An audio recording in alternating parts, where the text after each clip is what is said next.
Antoinette Flimelin.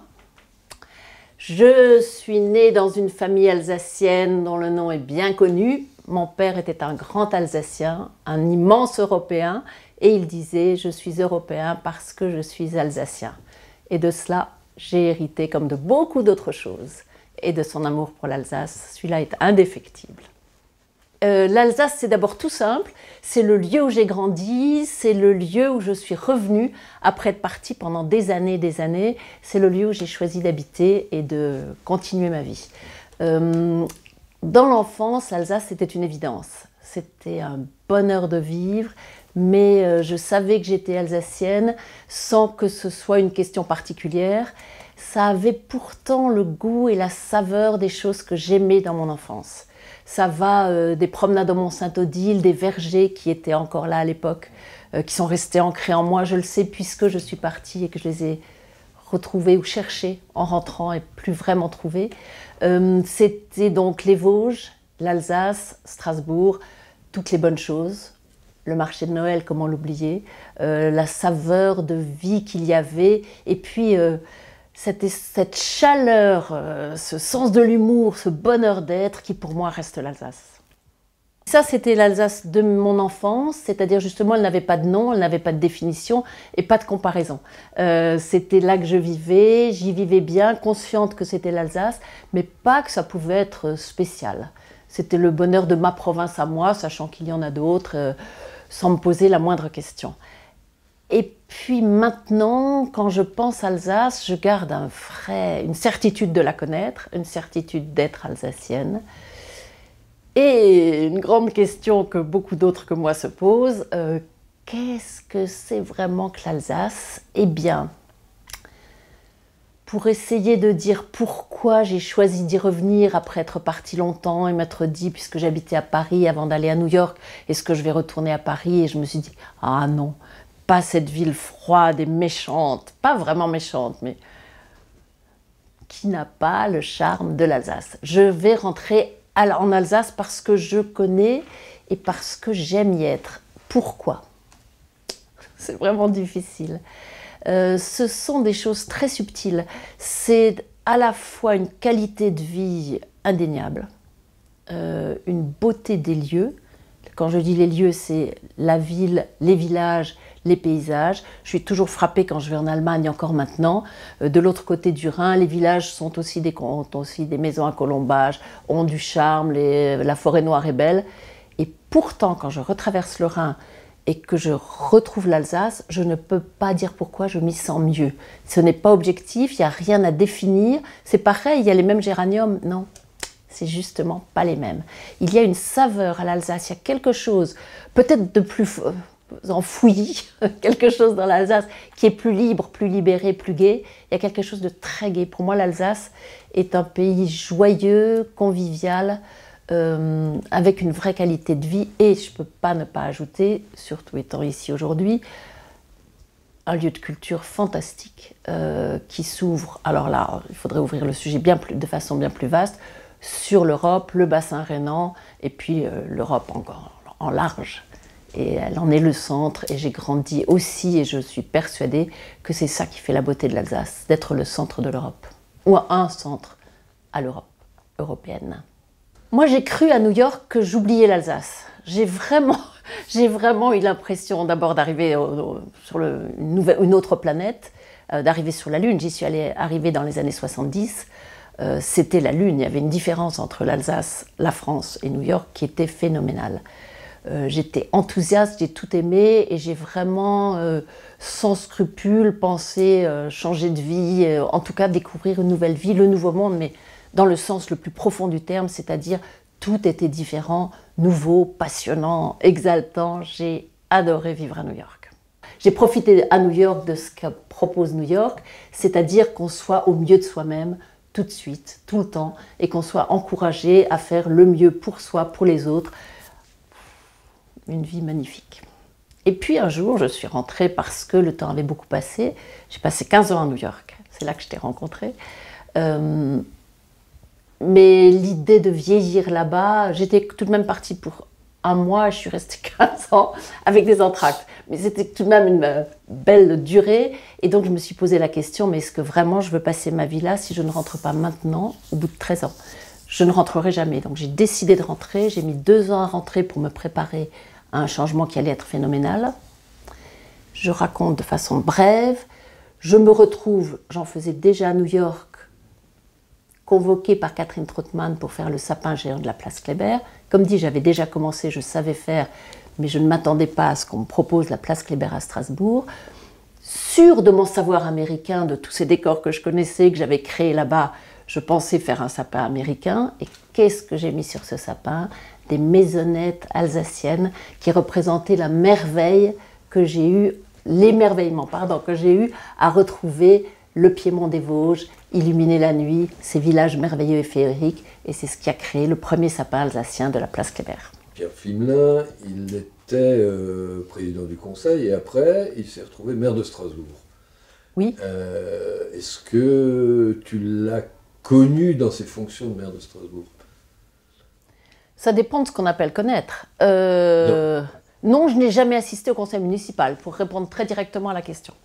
Non, je ne suis pratiquement jamais allée à la mairie comme enfant. C'est une époque tellement différente de l'époque actuelle. C'était en même temps, alors c'était un père absent, mais c'était en même temps un homme privé, c'est-à-dire qu'il avait tout de même sa vie privée, que nous étions très présents. Comment dire? Nous faisions partie intégrante de sa vie, il n'y avait là non plus aucun doute. Donc je l'ai beaucoup vu à l'action, mais je n'ai jamais participé, ni vu, vraiment vu, son action de maire. Je l'ai entendu en parler à la maison était toujours pleine, il y avait tout le temps des personnes qui étaient conviées à notre table, les enfants assistaient. Nous visitions les quartiers que lui voyait, nous y étions, nous faisions partie, mais non, je n'ai pas été maire de Strasbourg avec lui. On n'était pas inclus dans son action, mais on savait tout ce qui se faisait, tout ce qui se passait, on assistait à tout, on savait tout. C'était long, c'était 24 ans.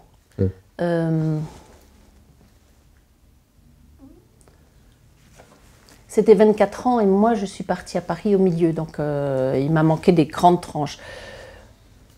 Ce dont je me souviens, c'est sa passion d'être maire. Après avoir eu des fonctions gouvernementales, ministérielles, qui l'avaient passionné. Il était tellement impliqué dans ce qu'il faisait, il pensait tellement que si on y mettait son cœur, son esprit, on pouvait changer les choses et qu'il fallait les changer. Après ces fonctions qui avaient été si prenantes, il s'est retrouvé maire sans l'avoir anticipé. Il a d'abord quitté le gouvernement, puis il s'est retrouvé le maire par surprise, presque, pour lui. Et il a adoré cette fonction parce que pour lui, c'était devenu concret. Donc moi, je l'ai toujours entendu dire, quand on est maire, les décisions qu'on prend sont des décisions qu'on prend pour des personnes qu'on est susceptible de rencontrer, qu'on rencontre souvent, pas toujours, pas toutes, mais qu'on rencontre, qui existent, qui ont un visage et pour lesquelles on crée des choses qui vont exister et on voit leur existence, on voit comment ça se bâtit. Donc moi, j'ai un souvenir d'un père, mère, bâtisseur, parce que une de ses grandes fiertés, c'était de prendre des décisions concrètes et qu'elles soient visibles. Alors, on peut discuter de ce qui est devenu l'esplanade, on peut discuter de beaucoup de choses, mais c'est un maire qui voulait notamment donner un visage plus moderne et plus proche des gens, parce que la construction a beaucoup été faite après la guerre pour créer des logements. Il a créé une ville en laquelle il pouvait avoir confiance. Après, on peut discuter de tout. Il a été maire 24 ans et il a cessé d'être maire parce qu'il ne s'est pas représenté. S'il s'était représenté, il aurait peut-être été maire plus. Parce qu'il avait le goût de l'Alsace, il avait cette passion de l'Alsace, cette passion de reconstruire. Il avait vécu 2 guerres. Il avait assisté à la création de l'Europe qui pour lui était un miracle parce que Voir les Allemands et les Français se redonner la main, c'était pour lui un grand miracle. Et il fallait reconstruire d'abord la France, qu'il a essayé de faire quand il était au gouvernement, notamment au ministère de l'Agriculture, qu'il avait choisi alors qu'on lui proposait l'économie, parce qu'il pensait que reconstruire la France, ça passait par l'agriculture.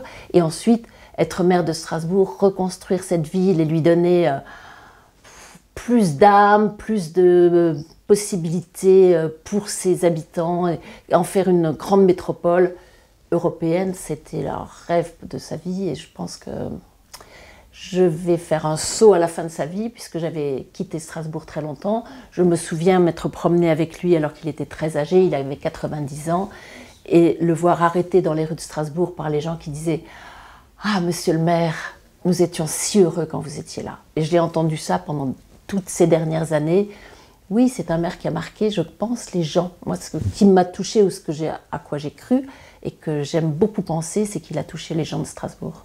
La difficulté qu'il y a eu à convaincre toutes les personnes du centre-ville, les commerçants et les restaurateurs, qui n'allaient pas tout perdre si ça devenait piétonnier, et qu'au contraire, ça allait être un plus pour eux. Maintenant, tout le monde en est très heureux, mais à l'époque, ça a été une bataille rude. Il a emmené tout le conseil municipal en Allemagne pour aller visiter différents secteurs piétonniers, pour arriver à les convaincre que oui, c'était vraiment ce qu'il fallait faire pour que la ville soit plus vivante. C'était toujours son obsession, que la ville soit plus vivante.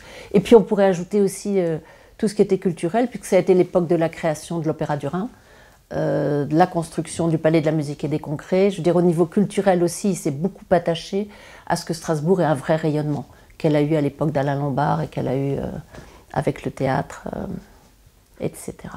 Le théâtre c'était pas tout à fait par hasard si j'aime le théâtre était sa seconde passion avant qu'il ne devienne homme politique, et ça lui est resté tout le temps. Donc effectivement tout ce qui était culturel, mais la musique aussi, il s'est beaucoup investi. Le Musica a été créé à son époque aussi, pour que la ville soit une ville culturelle. Tu parles de Germain Müller. Oh, spécial, un artiste magnifique, un poète merveilleux, et il disait toujours, ça j'aimais beaucoup entendre ça, il disait toujours le conseil municipal fonctionnait bien, on travaillait tous très très très bien, mais parfois ça ronronnait un peu jusqu'au moment où Germain arrivait. Et quand Germain arrivait, tout d'un coup tout le monde se réveillait et l'échange reprenait de la saveur et de la valeur. Ils ont une grande collaboration, ils sont devenus très amis. Germain l'a soutenu dès le départ, mais grâce à Germain, il s'est fait justement beaucoup de choses qui tenaient à cœur, au cœur de mon père. Ils sont devenus amis à vie. Il a vu Germain tous les jours jusqu'à la fin de sa vie. Il allait voir Germain même quand Germain n'allait plus bien. Et ensemble, ils chantaient les chants du Port-Oply. Et jusqu'à la fin, Germain a chanté les airs du Port-Oply avec mon père. Il a d'abord été président de l'Assemblée parlementaire du Conseil de l'Europe. Et ensuite, il est devenu effectivement président du Parlement européen. La construction européenne, ça a été aussi la grande œuvre de sa vie. Il a cru, je ne sais pas si je l'ai déjà dit, je pense que oui, je l'ai déjà dit. Mais ça ne fait rien, je le redis avec plaisir. Il a dit jusqu'à la fin de sa vie, je suis européen parce que je suis alsacien. Et cette construction européenne, de pouvoir la créer, de pouvoir faire de Strasbourg une des capitales européennes, et à partir de et dans cette ville, voir les Européens venir, voir les Européens débattre de tout ce qui pouvait être une construction réelle de l'Europe, ça lui a tenu à cœur jusqu'à la fin de sa vie. Et il a gardé en plus cette confiance, il est décédé à 92 ans, cette confiance dans la jeunesse qui a fait que, alors qu'il avait dépassé 90 ans, il ne parlait plus qu'aux jeunes. Et il a fait une conférence au Palais de la Musique et des Congrès devant 2000 jeunes, stupéfaits, qui l'ont ovationné parce que cette personne âgée qui avait une telle foi en l'Europe avait une foi qui a pu enflammer la jeunesse. Et ça, il y tenait beaucoup, il croyait dans les jeunes. Évidemment, ce qui m'a interpellée tout de suite, c'est la question de la langue. Je ne parle pas l'alsacien. Je fais partie de cette génération, non pas parce qu'il était chic de parler français, mais parce que mon père et ma mère, tous les deux, tenaient, je suis née à la fin de la guerre, tenaient à ce que nous parlions un français parfait. Et j'ai repensé à cette question de la langue. Je regrette infiniment de ne pas parler l'alsacien. Heureusement, je le comprends, presque complètement. Je me régale encore maintenant tous les samedis au marché, d'entendre les gens au marché parler l'alsacien. La langue n'est pas morte, et ce qu'elle garde, c'est ce qui m'a toujours ravie. Quand je suis rentrée, je fais un petit saut en arrière, quand je suis rentrée de New York, je travaillais à l'orchestre philharmonique. Et il y avait un administrateur que je respectais beaucoup, qui, comme nous tous, parlait un français remarquable. Nous étions tous très dignes, même moi. Et à midi, le téléphone sonnait, il décrochait son téléphone, et tout d'un coup, son œil devenait brillant, ses pommettes devenaient beaucoup plus roses, et il parlait en alsacien. Il prenait son rendez-vous de déjeuner, et il parlait. Et ça me fascinait, et ça me fascine encore maintenant, au marché, la vivacité, le bonheur qu'ont les gens, et ce côté très direct qu'ont les personnes ici en alsacien. On n'est jamais aussi direct en français qu'en alsacien. Je suis pas jalouse puisque j'arrive à le comprendre, mais je me dis que ça n'a pas disparu et que ça, j'espère que les Alsaciens sauront le garder. Moi, il me semble que ça existe toujours, que c'est pas si loin. Bien sûr, les statistiques prouvent le contraire de tout ce que je dis. C'est pas si loin de nous, cette convivialité, ce plaisir d'être ensemble et cette façon d'être direct et de rire ensemble parce que ça va directement ensemble tout de suite aussi. On aime rire, il y a toujours la plaisanterie qui est proche, et cette façon qu'ont les Alsaciens, que Germain a su ô combien montrer, de rire d'eux ensemble. Et ça, pour moi, ça fait partie de la langue alsacienne. Je vais parler par la négative, je ne fais aucune politique et je ne vais pas me mêler des institutions de ce conseil régional qui est du Grand Est. Il est impossible d'imaginer qu'on ne garde pas, les gens de Champagne-Ardenne comme les Alsaciens, notre identité. Je ne peux pas croire, même si les institutions, et c'est un vrai problème, même si les institutions sont délocalisées, je ne pense pas que parce qu'il y a des institutions qui ont perdu leur géographie, d'autres diront la gagner, on perd notre géographie alsacienne. Tant qu'on est dans ce paysage, tant qu'on est entre nous, je le dis volontiers, en incluant tous les Européens de Strasbourg dans le nous, pourquoi est-ce que ça disparaîtrait? Moi, je n'y crois pas. Moi, je me sens très alsacienne et proche de l'alsacien alors que je ne le parle pas. Je peux prendre l'accent pour faire rire, mais autrement, oui, pourquoi pas? Je dirais plutôt pourquoi pas. Pourquoi priver les gens s'ils ont envie de parler? Pourquoi ne pas faciliter? On apprend à peindre à des enfants qui n'ont jamais eu l'idée de peindre, on apprend la musique, pourquoi ne pas apprendre l'alsacien? Une langue de plus, c'est une richesse de plus, et si c'est la vôtre et celle de vos ancêtres, oh oui, faisons-le. Je pense qu'à l'époque de Germain, ils étaient les derniers. Nous, c'est fini, les derniers, ils n'existent déjà plus. Nous, cette notion n'existe même plus. Nous, on est une génération où l'alsacien a cessé d'être notre langue de tous les jours, et chérissons-la et non continuons à savoir que, de même qu'on continue à lire les contes de Perrault, lisons tous les textes alsaciens, développons le théâtre en alsacien, gardons cette richesse, elle est énorme. Et si on peut la développer, faisons-le. Mais il ne s'agit même plus d'être les derniers, il s'agit de voir comment la langue peut vivre. Parce que je connais mes racines, je suis revenue là où existent mes racines, parce que je reconnais le paysage, parce que quand je suis rentrée de New York, j'ai mangé une bretzel chaque jour pour être sûre que j'avais ma dose d'Alsace. À l'inverse, j'avais mangé un cheesecake tous les jours à New York l'année où j'étais arrivée. C'est juste pour dire que j'étais déjà alsacienne, gourmande. Parce qu'il y a une saveur, une façon de vivre que je reconnais qui appartient à l'Alsace. Je sais que c'est flou et que c'est vague, mais je ne pourrais pas ressentir le même plaisir à Nancy ou à Reims, même si Reims est magnifique. Être chez soi, c'est vraiment dur à définir, mais c'est une certitude très profonde. Alors, comment ça se transmet? Moi, je pense que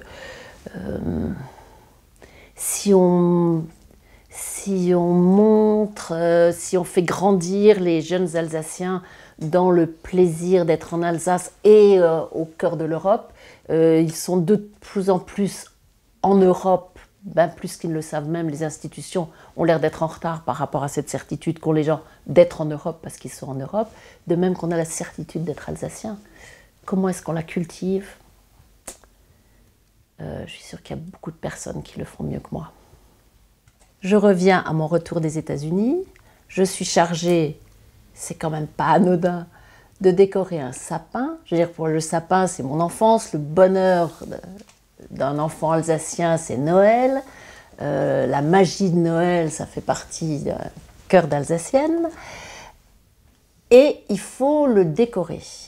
Et je me retrouve, moi, sans avoir décidé que j'ai la volonté d'être alsacienne, je me retrouve à délibérément choisir de faire appel à des artisans alsaciens, à des peintres alsaciens. Je travaille avec des forestiers alsaciens.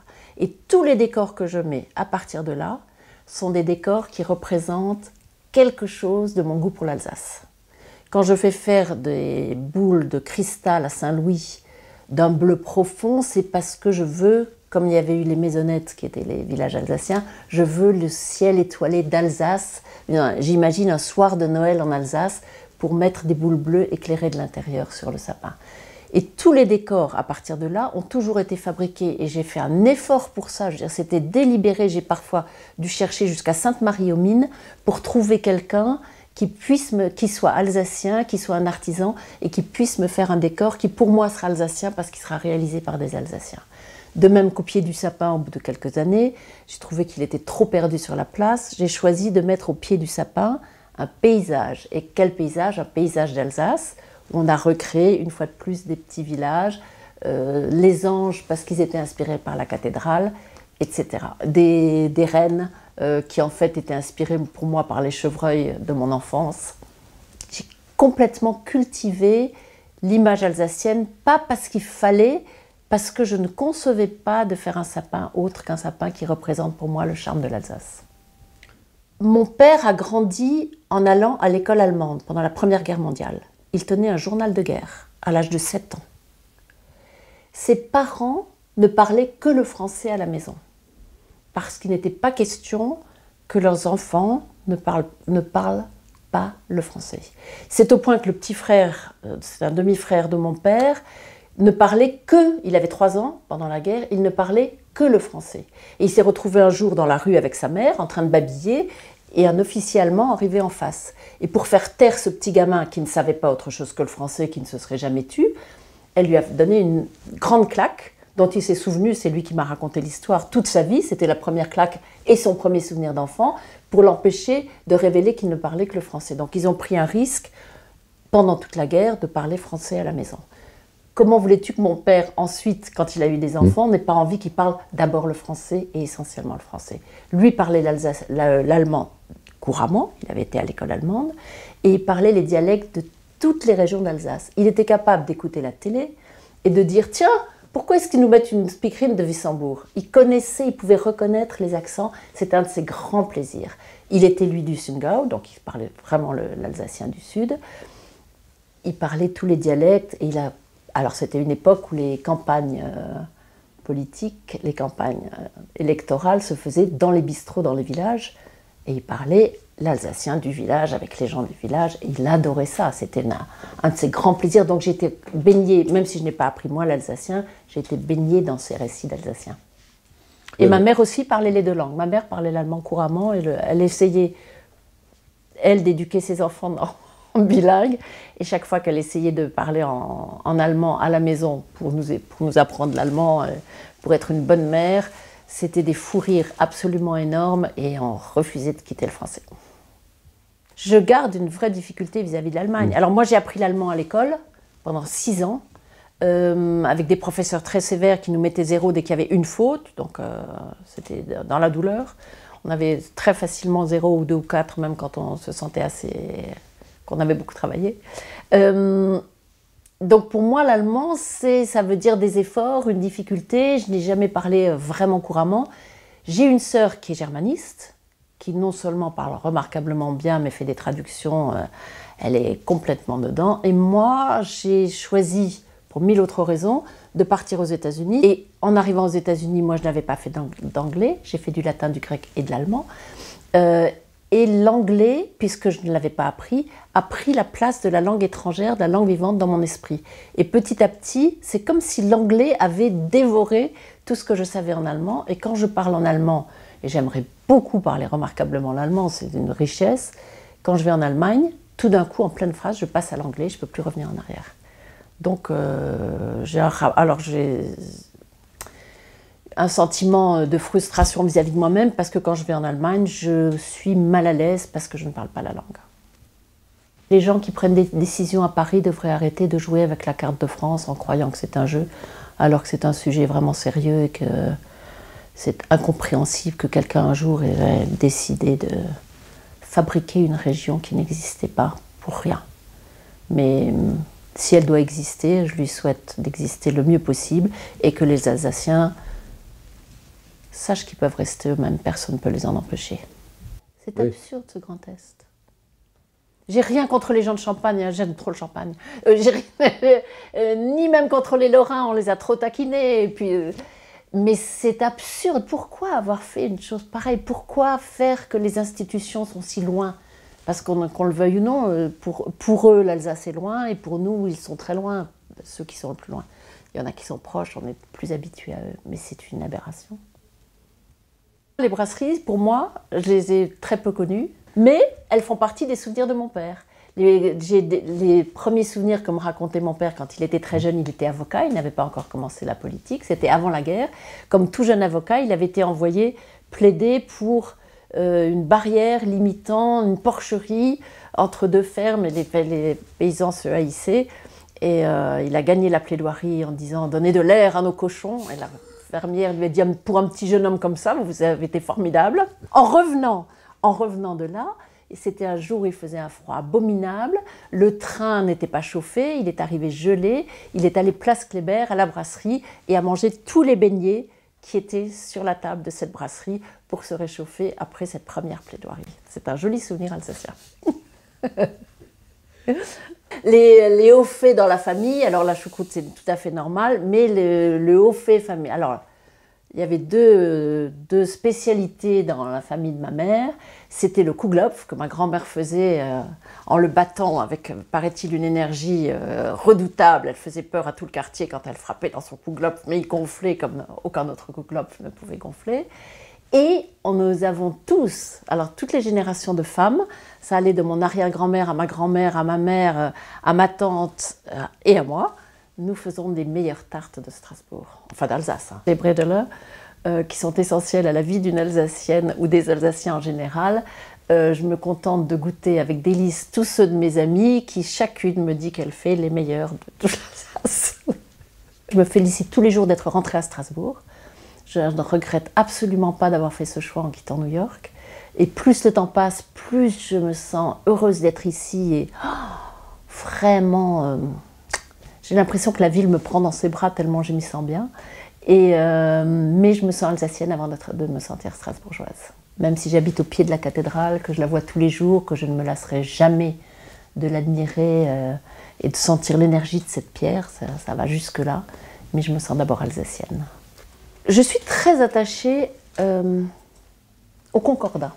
Je me félicite que l'Alsace soit encore sous concordat et j'espère que malgré toutes les tentatives régulières qui depuis, dans mon enfance, mon père parlait déjà de ces Parisiens qui voulaient mettre fin au concordat concernant les religions, ça revenait de façon cyclique, ça recommence à revenir.